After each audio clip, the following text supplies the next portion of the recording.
and Air Force Times. Good morning. This is Mission Control Houston. Please call the International Space Station for a voice check. Station, this is the Air Force Times. How do you hear me? We read you loud and clear. How do you hear us? Great.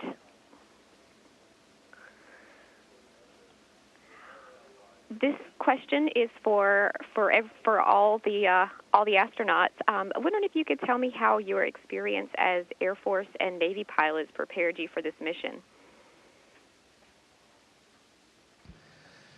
Well, this is Terry Virts, and I'm an Air Force pilot by background, and that was probably the most important training and formation and foundation that I had to be an astronaut.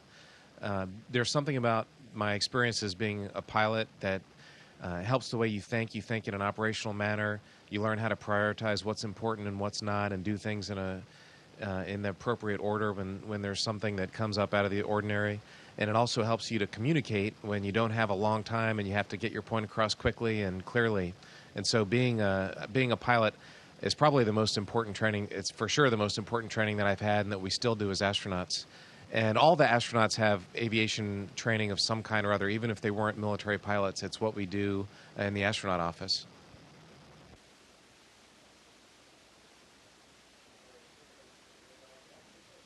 And if you want an answer from all of us, I'll let Samantha and Butch are both Air Force and Navy pilots also, so I'll let Samantha add to that. Great, thank you. Yeah, I would say a number of things from my pilot training and background helped me. For sure, the habit of dealing with complex machines and complex operational environments helps you a lot to, when you're flying to space and you're doing just that. You're part of a team. Everybody counts on you doing exactly what you were trained for at the right moment, following the procedures, taking the right decisions at the right time. And that's exactly what we train for as military pilots. And then just there's a general aspect of military life that I think teaches you perseverance, teamwork, putting the goals of the team ahead of your personal goals, self-discipline, all that kind of stuff I think helps you a lot in the astronaut job as well.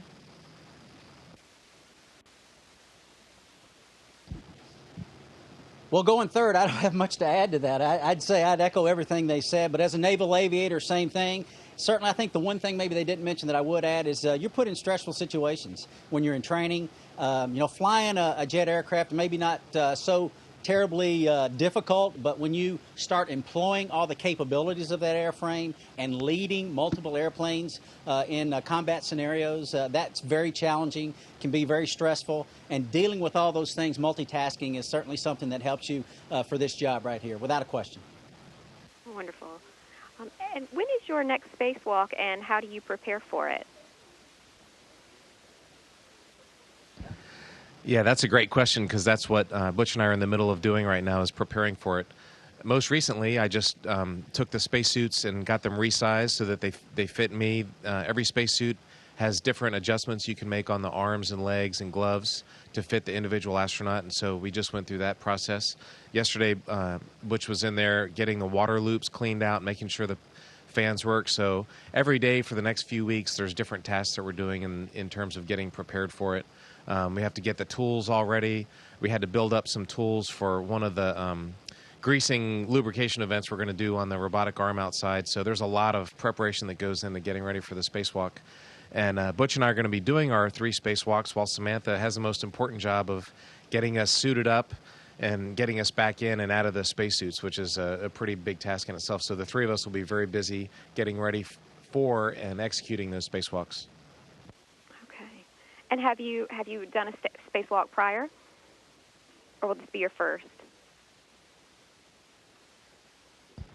Yeah, I had the opportunity before Terry and Samantha got here in October to go outside, and truly amazing and thrilling. But one thing that I'll have to say is it's about 2%. Oh my goodness! Wow! Look at the sights. Look at all the beautiful the Earth below, and about 98% work. It's a lot of work in preparing to go outside. It's a lot of work while you're outside, and it's 5 hours in the suit thereabouts before you even open the hatch.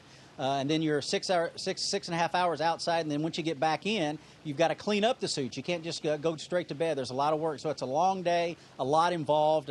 Certainly something we look forward to, though. It'll be a good day. Right. And can you describe what it feels like?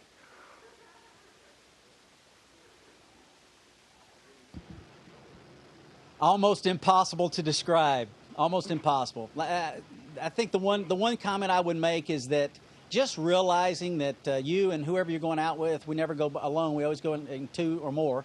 That you're the only people in the universe doing this unique thing and having this opportunity. It's quite humbling, actually, to be able to do it and to experience it. It truly is. Great. And if you have a minute, if you could talk a little bit. This question is also for everyone. Any experiments you are currently doing aboard the space station?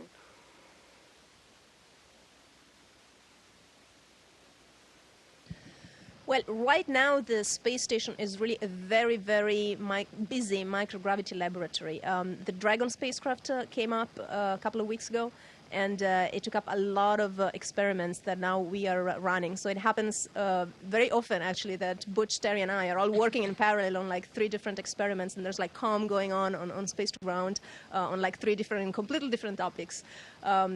I have personally worked on a lot of human physiology experiments. There is one called Drain Brain that studies the return of blood from the head towards the heart. There is another one which is called airway monitoring. Terry and I just did a session last week that studies, for the first time really in microgravity and in the space environments, what happens to our lungs and to the gas exchange in our lungs when we breathe. And one that's happening right here, actually, next to where we are now, which is dealing with fruit flies. And it's actually very interesting, a multi-generation experiment. So we're actually breeding several generations of fruit flies, and then, some frozen samples of the different generations will go back to Earth on Dragon, and scientists on the ground can examine them. And something similar I'm actually doing with the Japanese experiments on worms. And in that case, we're also actually breeding several generations of those and see how adaptation to spaceflight actually gets transmitted from one generation to the next. So very exciting science, and a lot more, of course, but I don't want to take up all the time here. Okay. Thank you very much.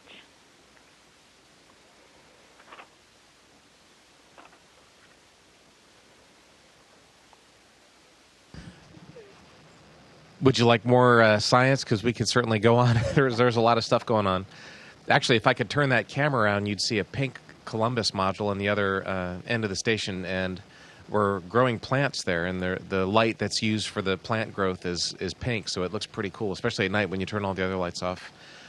Today, my experiment of the day is working on Robonaut. It's a big humanoid type of robot that we have that hopefully eventually will be able to go outside and do some of the spacewalking tasks for us. But right now he just got legs, so today is the big day that he's going to be able to move his legs for the first time.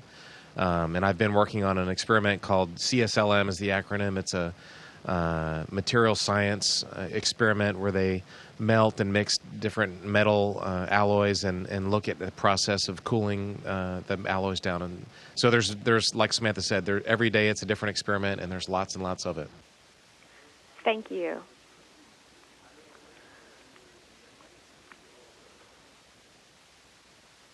Station, this is Houston ACR. That concludes the Air Force Times portion of the event. Please stand by for a voice check from the Houston Chronicle.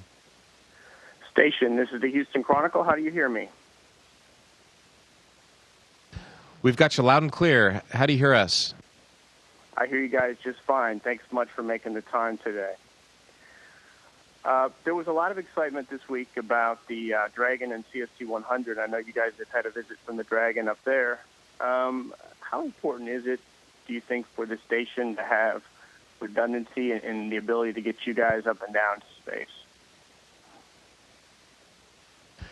Well, it's absolutely critical. Without a vehicle to get here, obviously the space station would be in pretty bad shape. Thankfully for us, we all came here on the Soyuz, which was a great ride. It was fun, and it's a very reliable and good spacecraft, but it's going to be really good to have a spaceship launching from Florida, from America again, and Boeing and SpaceX are the 2 contractors who won that contract. And as you know, there was a press conference just the other day with our administrator and many others. And so there's definitely a big effort and focus from NASA right now to get a capability to launch humans from Florida, from America, on the NASA spacecraft with Boeing and SpaceX, and we'll also be coming on the Soyuz also. So in the future, we'll actually have 3 different ways to get here. So that redundancy is an important part of it also. I see. Samantha, my 7-year-old daughter wanted me to ask you a question. She was wondering if it was scary in space.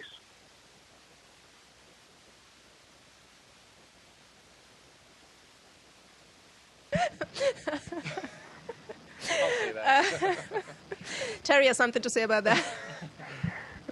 Well, if you had to live with me and Butch, yes, it's very scary in space. Every morning she has to look at us. Jokes apart, no, I don't think it's scary. I enjoy a lot being up here. It's very interesting and challenging work. It's a great working environment. It's a great living environment. It's a privilege to be up here, and it's also a lot of fun. So I hope that your daughter, on the contrary, will maybe try and get to space herself one day. I think she'd like to go to Mars one day, so we'll see about that. Obviously, the other big news down here this week is everyone's getting excited for the Super Bowl, and I know there's a couple of football fans up there. Do you guys have plans to watch the game? Are you going to be able to watch it live? Will you have traditional Super Bowl snacks, or how are you going to watch the game? Yeah, regrettably, our bedtime, or at least my bedtime, is quite early, and the game actually comes on in the middle of the night. But I am an early riser, so I think that I get up usually around 4:30, so I think I might be able to watch the end of it. I don't know about these guys here. I'll let them speak for themselves, but I look forward to at least watching the end and seeing the outcome. And I might throw something on the grill just for myself as well.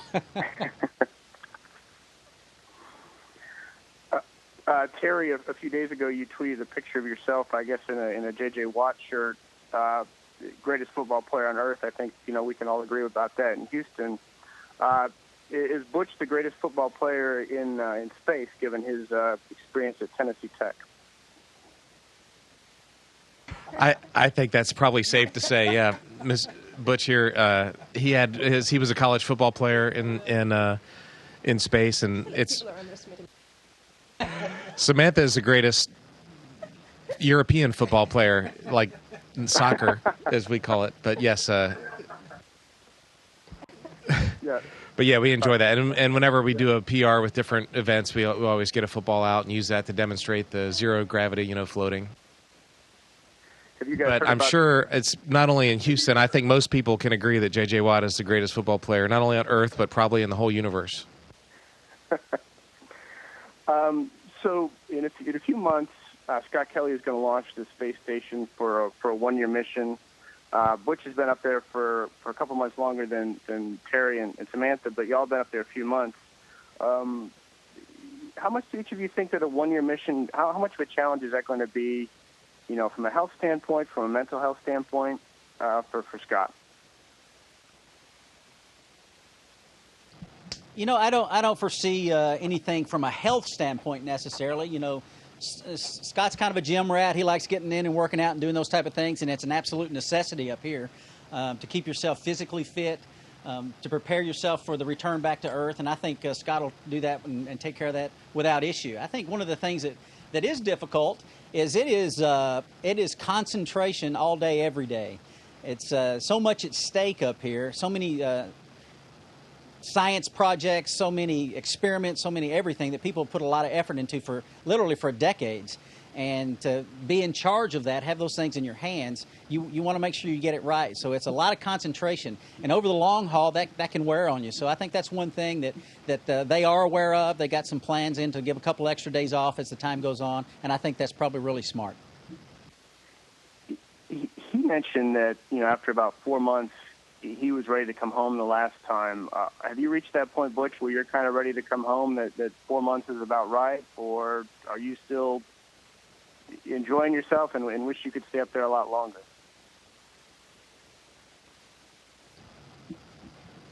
I will answer that truthfully. I am not ready to come home. I would love to pipe my family up here and share some time with them, but I don't have the 4-month doldrums at all. I'm enjoying myself. They've kept us busy, interacting with the ground. The different control centers around the globe has been fun. We've tried to make it fun, have some laughs, have some good times. We try to keep it light up here as well, and it's really an enjoyable place in such a unique environment. 4 months is not too long or long enough. I think 6 may be about right. We'll see. I'll let you know in a couple of months. But right now, I'm energetic and having a good time. Well, I'm glad to hear that. So Terry and Samantha have both been sending back some great pictures from the planet. Obviously, you guys have been very excited about what you've seen. I'm interested, sort of from each of you, what the coolest thing you've seen in space in the time you've been up there so far. That's a really hard question to answer because there's so many cool things. It's hard to rank one above the other. I guess for me, one thing, the sunrises and sunsets is probably my favorite, but the one picture that stands out is early in the mission, we were flying over northern Europe at night when there was some aurora, and I got some pretty amazing shots of England and France and Ireland with aurora in the distance, and there was one night there was a big storm there, so you could see lightning going off. So that's one out of many things that stands out to me.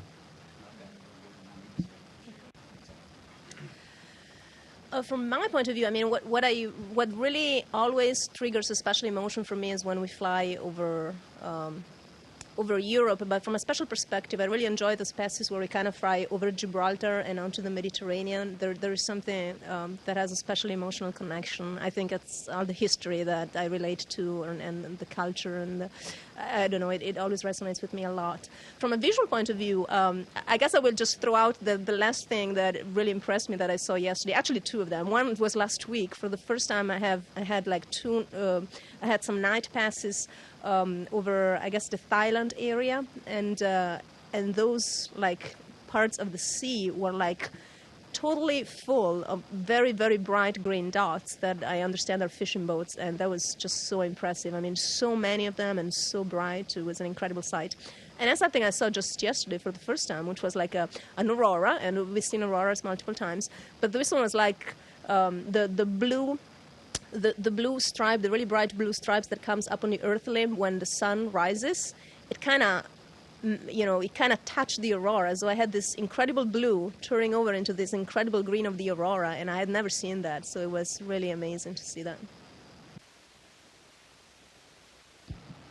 Without question, I mean, like they said, look, the views out the window are magnificent. There's no way you could pick one, at least I can't, over the other. But without question, the memory I think I will take back is when Terry and Samantha arrived. I'd been here 2 months, and when they came in, the looks on their faces, and watching Samantha, who's a first-time flyer, finally get to a window that she could see down towards the earth and watch her expression and the things that she's trying to describe, I saw take place, was just thrilling to watch. It was truly amazing. It was neat. That's very cool. So I'll add one more thing. Last night we had a chance to... Just real quick, last night we had a chance to fly over the east coast of the U.S., which was a beautiful pass. I got some great shots of it, but it was the blizzard, so you could see Atlanta, D.C., Baltimore, New York, and then it was getting cloudier and cloudier, and you could see a hurricane there. It looks like a hurricane just off the coast of Boston. That was pretty amazing to know how many people down there in America are being affected, and then to be able to see it in the moonlight, because whenever the moon shines, you can see clouds, not like daytime, but you can definitely see them. That was pretty cool. Sorry, go ahead. No problem. We're running out of time, so just a final quick question. Maybe one of y'all could describe the condition of the station. It's been up there now. It'll be 15 years inhabited later this year, and it's got a lifetime of 2024, maybe 2028. How would you describe it? Is it a well-worn house? Has it have the new car feel? Is it a clunker? How would you characterize it? Well, the station, I think, overall is in great shape. It's in amazingly good shape for as long as it's been here. Module by module, it's different as far as the age and how new it is. Here in the Japanese module, it's like a new car in here. Everything looks brand new, and it's really kept up well. Node 1 is kind of our eating area. It was the very first American module that got launched, so that is definitely has a used car feel, not a new car feel. The American segment modules are different than the Russian segment modules, but overall, on both segments, I think it's in great shape. It requires a lot of effort. We have to constantly clean it and make sure we keep it in good shape because, like with time, like anything, it would get worn out. But we spend a lot of time cleaning it, and we get a lot of spare parts that we can replace things with, and it's in great shape. Station, this is Houston ACR. That concludes the event. Thank you.